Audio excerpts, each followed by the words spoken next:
जैसे व्यासदेव जी ने समझने की बुद्धि को लिपिबद्ध कर दिया था, हाँ जी। तो हम जैसे आप 13 घंटे कोर्स में कहते हैं कि 50 बार भी हम समझने की कोशिश करें तब भी नहीं समझ पाते, पर क्यों, क्या रीजन है इसका? उसका कारण यह है कि जब तक आपकी चेतना, ये सारा खेल चेतना का है।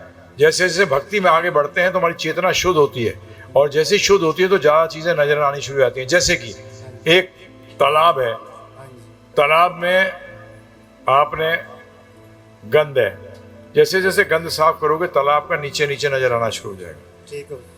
उसके बाद गहराई समझने आनी शुरू, और जैसे ही पूरा साफ हो जाएगा तो आपको नीचे के पत्थर भी नजर आएंगे। इसी तरीके से जैसे जैसे आप शुद्ध होते चले जाते हैं, आपकी शास्त्रों की समझ जो है वो, गुरु की बातें जो है और समझ में आनी शुरू हो जाती हैं।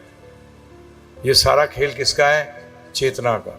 इसलिए एक शुद्ध भक्त को भगवान के जितने भी नॉलेज है, जब भी भगवान ने गीता में कह दिया भक्त माम अभी जानती, भक्ति मुझे जान सकता है, परंतु भक्त भी तो 3 लेवल पे हैं, कनिष्ठ अधिकारी, मध्यम अधिकारी और उत्तम अधिकारी। तो प्रभुपाद जी जैसे जो उत्तम अधिकारी हैं, ये हमें पूरी तरीके से ज्ञात करा सकते हैं कि भगवान तत्व क्या है, अध्यात्म का तत्व क्या है। इसलिए ये प्रॉब्लम है और कोई नहीं। आप खुद नोट करोगे, जैसे चांटिंग अच्छी करोगे, भौतिक वैराग्य आना शुरू हो जाएगा। ये शुरू में आएगा, शुरू में झटके की तरह आएगा। जैसे नया नया मुर्गा बहुत बांग देता है, तो शुरू में आते हैं, ओ बस 1 साल के बाद पंचर, हवा निकल गई। तो इसलिए क्या करना है, इसमें कंटिन्यूटी होनी चाहिए। क्या होनी चाहिए? हाँ, वो आती है किससे? धैर्य से। तो उत्साह, धैर्य और निश्चय, ये 3 चीजें लगातार पूरे जीवन चलनी चाहिए। ये नहीं नए नए मुर्गे ने बांग दी है जी, क्या फायदा।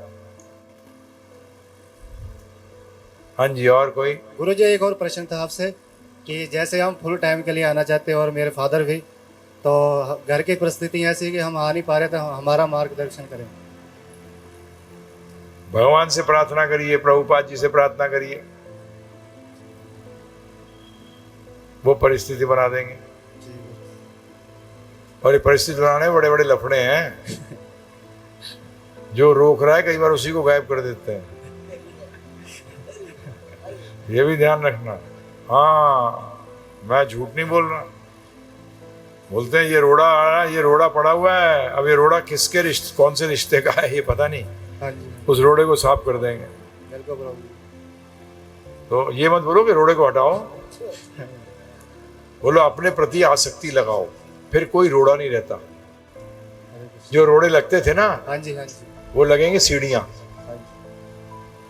जब भक्ति करने लगोगे, हाँ जी, तो फिर जब प्रेम हो जाएगा ना कृष्ण से, हाँ जी, फिर कोई नजर ही नहीं आएगा कृष्ण के सिवा।